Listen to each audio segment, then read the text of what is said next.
attaque tous azimuts, donc Israël frappant l'Iran, mais aussi le sud Liban, où se trouvent donc les bastions résiduels du Hezbollah. Comment les habitants d'Israël vivent-ils cette guerre, malgré les sirènes d'alarme, la mise aux abris permanente, les débris d'un missile iranien endommageant un appartement en banlieue de Tel Aviv? Malgré cela, une majorité d'Israéliens, 73%, soutiennent l'opération de Tsahal.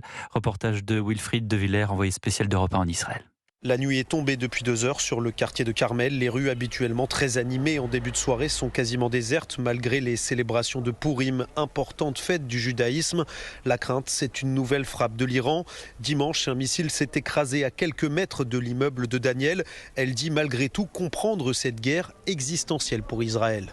C'est compliqué, c'est vrai, forcément, ça fait 2 ans qu'on est en guerre. C'est très difficile mentalement pour tout le monde, mais je pense que cette guerre est nécessaire pour en finir avec cette menace nucléaire qui pèse sur nous.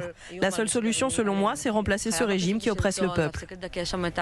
La chute du régime des Mollahs le plus rapidement possible, c'est aussi ce qu'espère Jonathan. Il sentait depuis des semaines qu'Israël s'apprêtait à entrer en guerre à nouveau. C'est quelque chose qui était inévitable. On a un État iranien qui menaçait depuis des années Israël de destruction. C'est une guerre indispensable pour l'État d'Israël à rester un corps debout. Et cette fois, Israël peut compter sur un soutien de poids, celui des États-Unis qui sont entrés en guerre eux aussi, se félicite Maya. Ça apporte un espoir d'avoir enfin un soutien. On n'est plus seul face à cette situation, face à se battre contre tous nos voisins. La jeune femme se prend à rêver de pouvoir un jour, dans un futur proche, se rendre en Iran. Tel Aviv, Wilfried de Villers, Europe 1.